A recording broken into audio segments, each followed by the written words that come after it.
우리는 자녀손들에게 어떤 말을 남겨야 할까요? 하나님이 어떤 분이신가를 자녀손들에게 남기는 우리 모두가 될 수 있기를 원합니다. 여호수아가 나이 들어 늙게 되었고 죽기 전에 마지막 말을 남기게 되는데요. 여호수아가 말하면서 너희 중 한 사람이 어떻게 할 것이라고 했는지 살펴보므로 큰 은혜가 임하는 복된 시간, 성령의 힘으로 충만한 시간 될 줄로 믿습니다. 너희 중 한 사람이 1000명을 쫓을 것이다 라고 말씀합니다. 10절 말씀 다 같이 하나님 말씀 받겠습니다. 너희 중 한 사람이 1000명을 쫓으리니 이는 너희의 하나님 여호와 그가 너희에게 말씀하신 것 같이 너희를 위하여 싸우심이라. 아멘. 너희 중 한 사람이 1000명을 쫓는다 라고 말씀하고 있는데요. 이것은 곧 너희 중 한 사람이 앞으로의 모든 싸움에서도 능히 이기도록 도와주시겠다라고 말씀을 하고 있습니다. 이 한 사람은 곧 우리 모두가 다 해당되는 거예요. 그래서 우리 가운데 나에게 하나님이 1000명을 쫓는 은혜를 주신다. 그 앞으로의 모든 어려움들을 이기게 하시고 모든 싸움에서 이기도록 도와주신다라는 말씀입니다. 우리 모두가 앞으로의 모든 싸움에서 또 현재의 모든 싸움에서 승리하는 놀라운 은혜가 있기를 원합니다. 하나님께서 싸워주심으로 한 사람이 1000명을 쫓게 하신다고 하십니다. 우리 모두가 하나님의 말씀에 순종함으로 앞으로의 모든 싸움에서도 승리하는 은혜가 있기를 원합니다. 다 같이 봅시다. 하나님의 말씀에 순종하여 승리의 기쁨을 누립시다. 우리 모두가 승리하는 은혜가 있기를 원합니다. 그리하려면 순종하라라고 말씀하고 있습니다. 순종할 때에 승리하게 하실 줄로 믿습니다. 우리 다 같이 5절 말씀을 받도록 하겠습니다. 너희의 하나님 여호와 그가 너희 앞에서 그를 쫓아내사 너희 목전에서 그들을 떠나게 하시리니 너희의 하나님 여호와께서 너희에게 말씀하신 대로 너희가 그 땅을 차지할 것이라. 아멘. 여기서 여호와께서 너희에게 말씀하신 대로라는 표현이 나옵니다. 이것은 남아있는 땅까지 포함하여서 기업을 분배할 것을 말씀하신 하나님께서 가나안 족속들을 쫓아내실 것이라 이렇게 말씀하신 부분입니다. 즉 여호수아 13장 6절의 약속을 가리키고 있습니다. 여호수아 13장 6절에 또 레바논에서부터 미스르봇마임까지 산지의 모든 주민 곧 모든 시돈 사람의 땅이라. 내가 그들을 이스라엘 자손 앞에서 쫓아내리니 너는 내가 명령한 대로 그 땅을 이스라엘에게 분배하여 기업이 되게 하되라고 말씀을 하고 있습니다. 가나안 족속들을 하나님이 다 쫓아내시겠다라고 약속하고 계시고 그리하여 이제 그것을 너희들이 분배하도록 하겠다라고 말씀하고 있습니다. 따라서 지금 여호수아는 하나님께서는 신실한 분이시기 때문에 이 약속대로 아직 정복되지 않은 남아있는 가나안 족속들을 반드시 쫓아내실 것이라고 이스라엘 지도자들에게 확신시키고 있는 말씀인 것입니다. 사실 가나안 땅은 하나님께서 이미 이스라엘의 손에 붙이신 땅이기 때문에 이스라엘이 오직 믿음으로 그 땅, 그 족속을 쳐서 취하기만 하면 되었습니다. 하나님이 이미 누구에게 주셨다는 거예요? 이스라엘 백성들에게 주셨다.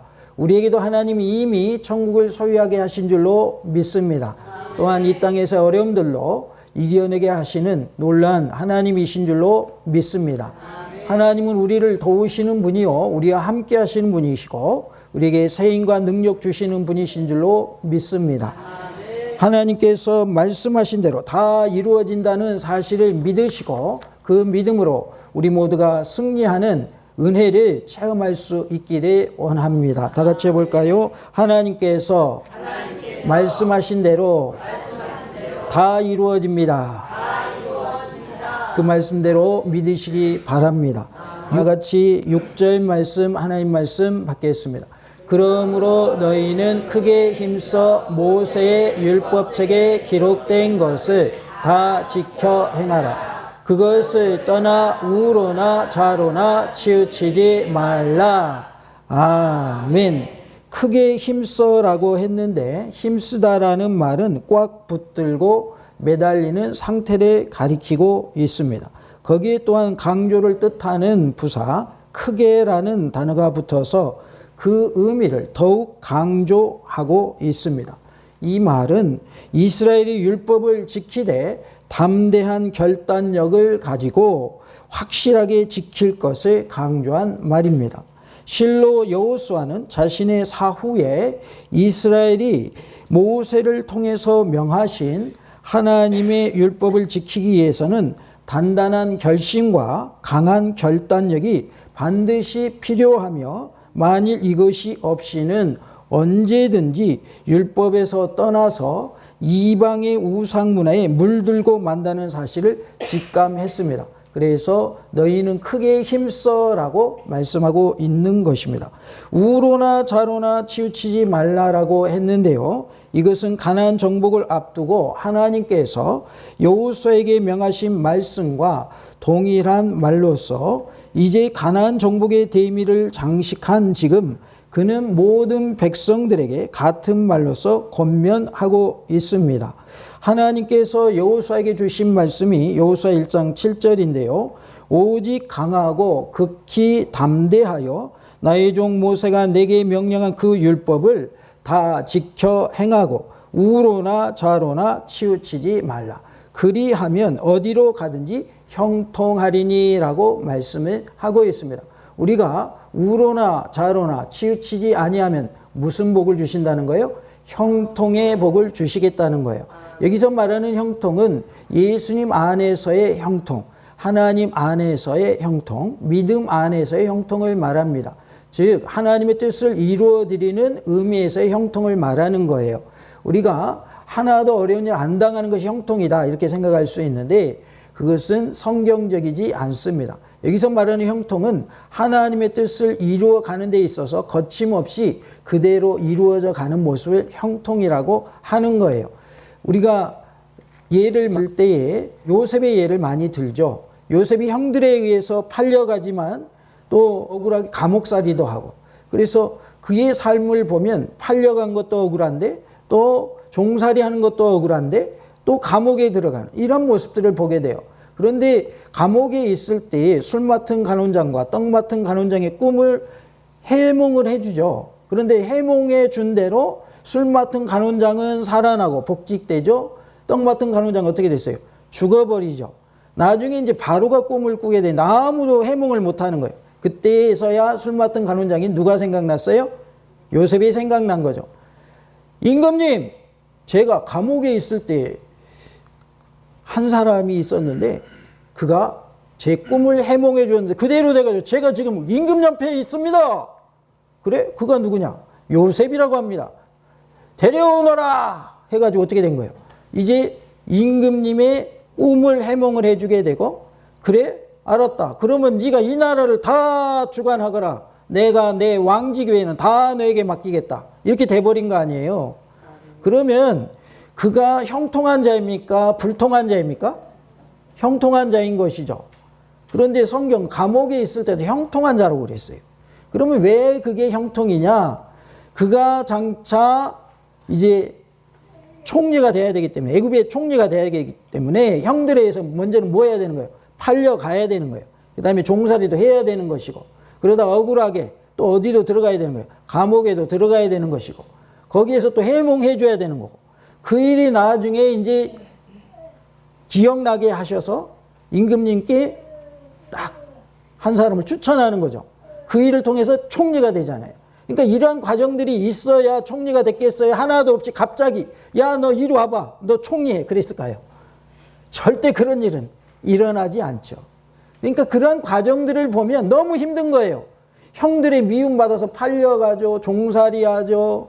또 보디발의 아내가 막 유혹해가지고 자기가 유혹해놓고 이 나쁜 히브리 노예가 나를 겁탈하려고 했다고 거짓말해가지고 누명 뒤집어 씌우고 그래가지고 감옥에 들어가게 하고 얼마나 그 가정이 험난합니까? 그런데 그의 인생은 하나님 보실 때 뭐 했다? 형통이었다 그 말이에요. 그러니까 형통이라는 단어를 아무런 어려움 없이 편하게 사는 것 이렇게 생각하면 안 되는 거예요. 하나님의 뜻을 이루어가는 것이 형통이다.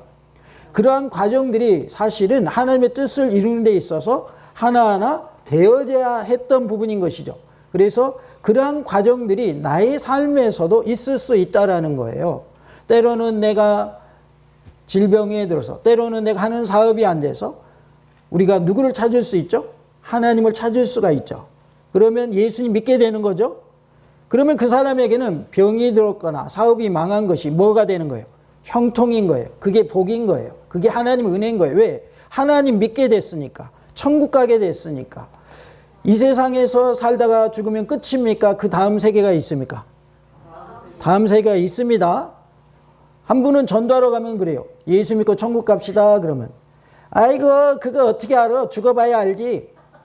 꼭 그렇게 말씀을 하셔요. 근데 갈 때마다 그래. 그러지 마시라고. 이미 죽은 다음에 후회해봤자 그때는 돌이킬 방법이 없다고. 살아계실 때 예수님 믿어야 된다고. 갈 때마다 얘기해 드리는데 알았어 해놓고 또 가면은 또 그렇게 얘기를 하시고 계속 그러시는데 죽은 것이 끝이 아닙니다. 많은 사람들이 왜 극단적인 선택을 하냐면 죽으면 끝이라고 생각하니까 극단적인 선택을 하는 거예요. 죽음이 끝이 아님을 우리는 알아야 돼요. 죽은 다음에는 반드시 무엇과 무엇이 있어요? 천국과 지옥이 있습니다. 그래서 우리는 천국 가야 돼요. 그래서 예수님 믿어야 되는 거예요. 예수님 믿어서 천국 가게 됐으니 질병 걸려서 예수님 믿게 됐거나 사업이 망해서 예수님 믿게 됐다면 그게 복이다 아니다? 그게 복인 거예요. 목사님 망한 것이 뭐가 복이요? 나 아파 죽겠어. 나 좀 살려주시오. 이 병 좀 고쳐주시오. 그럴 수 있거든요. 근데 우리가 당장의 힘든 것만 생각하면 복이 아닌 거예요.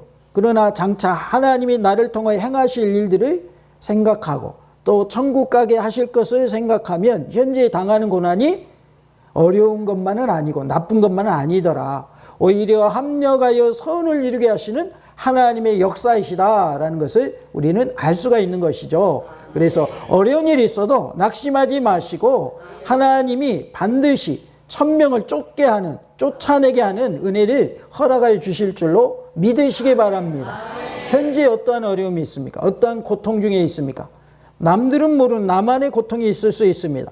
그러나 하나님이 반드시 천명을 쫓아내는 그런 역사를 나를 통하여 행하실 줄로 믿습니다.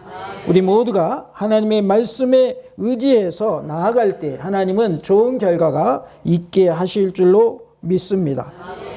사실은 여호수아가 여호수아 1장 7절에 이 자신의 좌우명과 같은 말로서 그는 원칙을 따라 행동했기 때문에 가나안 정복 완수라는 일생의 대업을 무사히 마칠 수 있었습니다. 그러므로 이제 죽음을 목전에 둔 그가 백성에게 남기고 싶은 말이 있다면 바로 이 말 한마디로 요약할 수 있었던 것이죠. 그래서 우로나 좌로나 치우치지 말아라. 모세의 율법책에 기록된 대로 다 지켜 행하라라고 말씀하고 있는 것이죠. 우리도 우리의 자녀들에게 하나님 말씀대로 행해라. 그래야 복이 있다. 예수님 믿어야 천국 간다라고 우리의 자녀들에게 이러한 하나님의 약속의 말씀을 전할 수 있기를 원합니다. 마지막 유언 남기는데 저 장독대 내가 안 덮어놨어요. 그 뚜껑 덮어라. 저 옆집에 내가 돈 꿔줬거든. 그거 꼭 갚으라고 말해라. 그거 꼭 받아내. 이걸 유언으로 남기지 마시고 야 저기 내 베개 속에 돈 엄청나게 감춰놨다. 그거 나중에 챙겨라. 그런 말 하지 마시고 뭘 남겨야 돼요? 믿음의 유산을 남겨야 돼요. 믿음의 유산을 남겨. 유언을 남기려면 영적인 복으로 축복을 하면서 유언을 남기셔야 돼요. 그러면 육적인 것도 하나님이 다 더불어 주시는 거예요. 그러나 육적인 복만을 얘기하면 영적인 복이 와요, 안 와요? 안 와요. 이게 하나님의 비밀이에요. 영적인 것을 추구할 때 육적인 것도 주시는 거예요. 그런데 우리는 육적인 것만을 추구하는 경향이 있어요. 그러다 보니까 뭘 놓쳐버리냐면 영적인 복을 놓쳐버리는 거예요. 이 땅에서 건강하게 살고 부자로 사는 거 좋아요, 나빠요? 좋아요. 싫으신 분 손 들어봐요. 나 건강하게 사는 거 싫습니다. 부자도 싫습니다. 얼른 손 내려야지. 나만 손 들었네.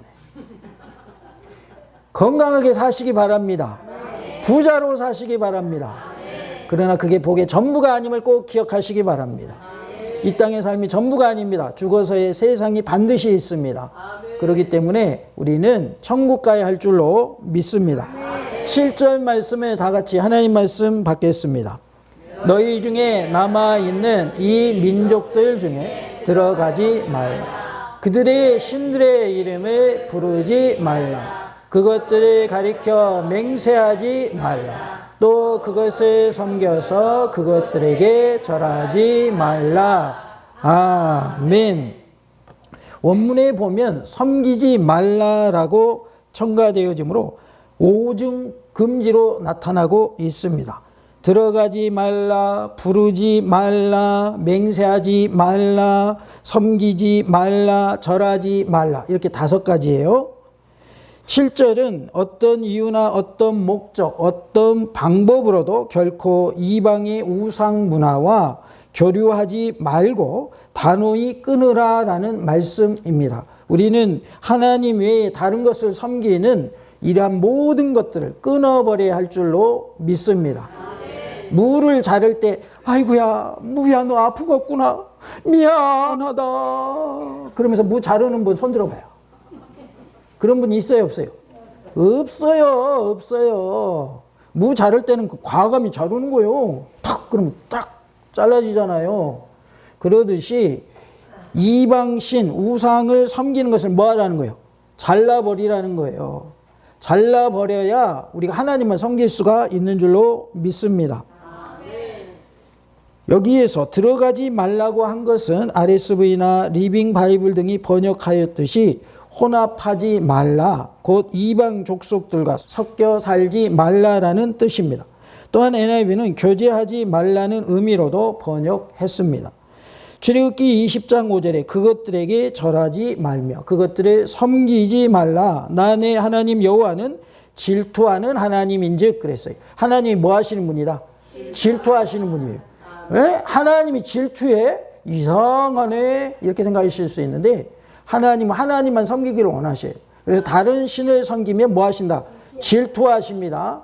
여자들이 한번 질투하면 무서워요? 하나도 안 무서워요. 무섭습니다. 그렇듯이 하나님 외에 다른 신을 섬기면 하나님도 질투하신다 그 말이에요. 질투하는 여자가 무서운 것보다 더 무섭습니다. 그걸 기억하셔야 돼요. 여자만 무서워하지 마시고 하나님 외에 다른 신을 섬길 때 하나님이 질투하신다라는 사실을 우리가 기억해야 할 줄로 믿습니다. 나를 미워하는 자의 죄를 갚되 아버지로부터 아들에게로 3, 4대까지 이르게 하거니와 라고 말씀합니다. 신명기 8장 19절에 내가 만일 내 하나님 여호와를 잊어버리고 다른 신들을 따라 그들을 섬기며 그들에게 절하면 내가 너희에게 증거하노니 너희가 반드시 멸망할 것이라 라고 말씀하고 있습니다. 하나님을 잊어버리는 일이 없기를 원하고 다른 신을 섬기는 일도 없기를 원하며 하나님만 섬기는 우리 모두가 될 수 있기를 간절히 원합니다. 8절 말씀 우리 다 같이 하나님 말씀 받겠습니다.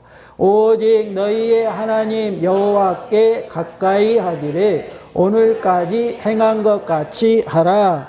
아멘. 하나님 여호와께 가까이 하라고 했는데요. 가까이 하다라는 말은 바짝 밀착하다, 견고히 달라붙다라는 뜻으로서 곧 이스라엘 백성들이 좌로나 우로나 치우침이 없이 하나님의 말씀에 단단히 달라붙어 있어야 할 것을 말씀하고 있습니다. 이스라엘이 이방의 우상 문화에 빠지지 않는 유일한 방법은 이처럼 하나님께 달라붙는 것뿐입니다. 우리가 하나님께 달라붙어 있으면 우상 문화에 빠지지 않는다는 거예요. 그래서 우리는 하나님께 붙어있는 그런 모습이 되기를 원합니다. 다 같이 합시다. 하나님께 붙어 있읍시다. 예수님이 나는 포도나무다. 너희는 가지다. 가지가 포도나무에서 떨어져 나가면 죽는다. 이런 말씀 하셨죠. 우리는 예수님께 붙어 있는 모습, 하나님께 딱 달라붙어 있는 모습이 되어야 할 줄로 믿습니다. 오늘까지 행한 것 같이 하라라고 했는데요. 이스라엘 백성들이 여호와와 친근히 한 가장 최근의 예로 바로 요단강가의 제단 사건, 즉 여호수아 22장 10절부터 34절 말씀을 뜻하는 것인데요. 즉 그 사건은 두 지파 반, 즉 르우벤 자손, 갓 자손, 므낫세 반 지파의 경건한 열심과 9지파 반의 거룩한 분노가 동시에 표출된 사건으로서 결국 당시 이스라엘 백성들의 뜨거운 신앙 열기를 잘 보여준 사건입니다. 그래서 르우벤 자손과 갓 자손과 므낫세 반 지파가 따로 이렇게 예배를 드리니까, 오늘날로 말하면 예배예요. 당시에는 제사지만 그렇게 하니까 9지파 반 나머지 사람들이 야 너희들 왜 그래 이렇게 나온 거죠. 이러한 모습들을 통해서 뜨거운 신앙의 열기를 보여주고 있다라는 거예요. 우리의 믿음이 항상 뜨거워야 할 줄로 믿습니다. 뜨거워진 것이 식어졌다면 다시금 회복하는 은혜가 있기를 원합니다. 다 같이 봅시다. 뜨겁게 하나님을 사랑합시다. 하나님을 뜨겁게 사랑하시기 바랍니다. 냉랭하게 사랑하는 건 사랑이에요? 안 사랑이에요? 안 사랑입니다.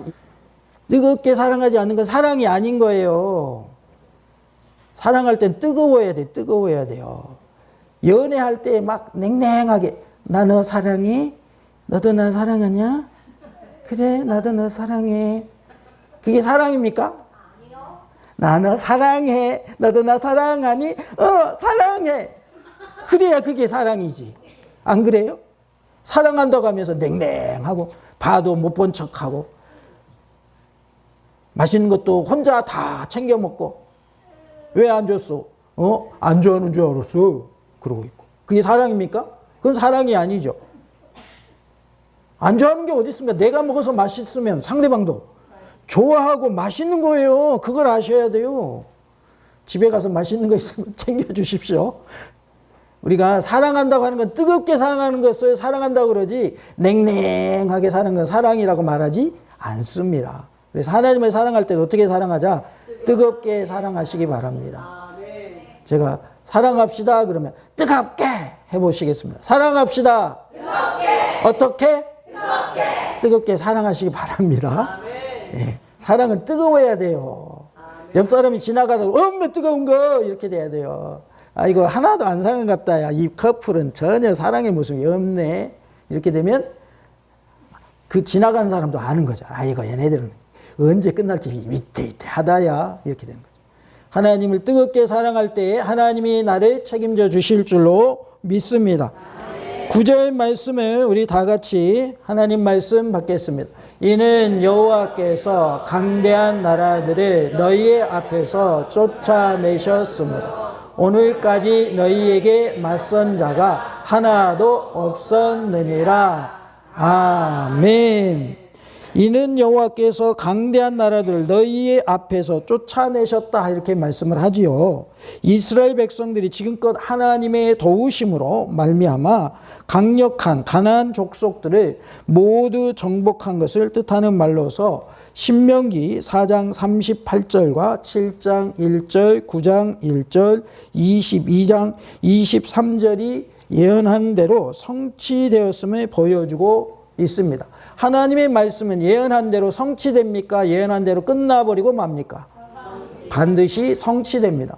예수님에 대한 예언도 다 성취됐고요. 이제 한 가지 남았는데 그것은 뭡니까? 예수님이 다시 오시는 재림 하나만 남았습니다. 그러면 조금 생각이 있고 똑똑한 사람 같으면 10가지 중에 9가지가 이루어졌다 그러면 나머지 한 가지도 이루어진다고 믿어야 돼요. 아이고 아직도 예수님 안 오시는구만. 금년이 몇 년인지 아는가? 2025년이네. 예수님이 아직도 안 오셨어. 그 거짓말이요. 속지 말어. 그래야 되겠어요. 뭐가 맞는 거예요? 10가지 중에 9가지가 이루어졌으면 나머지 한 가지도 이루어진다고 믿는 것이 그게 지혜이지. 성경에 쓰여진 대로 다 예수님에 대해서 이루어졌단 말이에요. 내가 마지막에 다시 오리라. 이 하나 남았단 말이에요. 그러면 그 하나도 된다라고 믿는 것이 그게 정상적인 생각 아니겠습니까? 우리가 이러한 믿음을 가지고 예수님을 맞이할 준비를 하는 은혜가 있기를 원합니다. 여호수아가 여기서 특별히 이 말을 한 것은 과거 하나님께서 이스라엘 백성들에게 은혜를 베풀어 주신 것을 회고함으로써 앞으로도 하나님께서는 이스라엘 백성들이 말씀에 순종하기만 하면 변함없이 은혜를 베풀어 주실 것이라는 사실을 분명히 가르쳐 주기 위한 것이었습니다. 이 사실은 10절에 보다 구체적으로 나타나고 있습니다. 10절 말씀, 우리 다 같이 10절 말씀, 하나님 말씀 받겠습니다. 너희 중 한 사람이 1000명을 쫓으리니 이는 너희의 하나님 여호와 그가 너희에게 말씀하신 것 같이 너희를 위하여 싸우심이라. 아멘. 너희 중 한 명이 1000명을 쫓을 건데 너희 하나님 여호와께서 너희에게 뭐 하신 것 같이, 말씀하신 것 같이 너희를 위하여 싸우신다, 이렇게 말씀하고 있는 거예요. 그러니까 우리를 위하여 싸워주시는 것도 이미 우리에게 뭐 하신 거냐면 말씀하신 거예요. 다른 표현을 하면 이미 우리에게 약속해 주신 거예요. 너희들 한 명이 1000명 쫓게 해줄게. 내가 너희들 도와줄게. 너희와 함께 할게. 그러니 너희는 나아가서 싸우기만 하면 돼. 이렇게 말씀하셨다 그 말이에요. 그러면 이 약속의 말씀을 우리는 뭐 해야 되겠어요? 믿어야죠. 저 마트에 가면 추첨해가지고 금 한 덩어리 준대. 에이 뭐 그런 일이 있어. 말도 안 되는 소리야. 그 말을 안 믿는 사람 거기 찾아가겠어요? 안 찾아가겠어요? 안 찾아가죠. 그래? 그런 이벤트가 있다고? 빨리 가서 응모해야지. 믿는 사람은 찾아가겠죠. 그러면 그나마 탈 가능성이 있는 거죠, 그 사람은. 왜? 응모했으니까. 근데 전혀 안 믿은 사람은 무슨 금덩어리를 줘, 이 어려운 시국에. 말도 안 되는 소리야. 안 찾아간 사람은 탈 확률 자체가 없는 거죠. 하나님의 말씀은 그대로 됨을 믿으시기 바랍니다. 하나님이 나를 위하여 싸워주신다고 약속하셨어요. 말씀하신 대로 해주신다고 약속하고 계시잖아요. 그러니까 우리는 한 사람이 1000명을 쫓게 하신다, 하나님이 도와주신다는 말씀을 믿어야 할 줄로 믿습니다. 너희 중 한 사람이 앞으로의 모든 싸움에서도 능히 이기도록 도와주신다고 약속하고 계십니다. 앞으로의 모든 싸움에서도 능히 이기는 은혜가 우리 모두에게 있기를 간절히 원합니다. 할렐루야!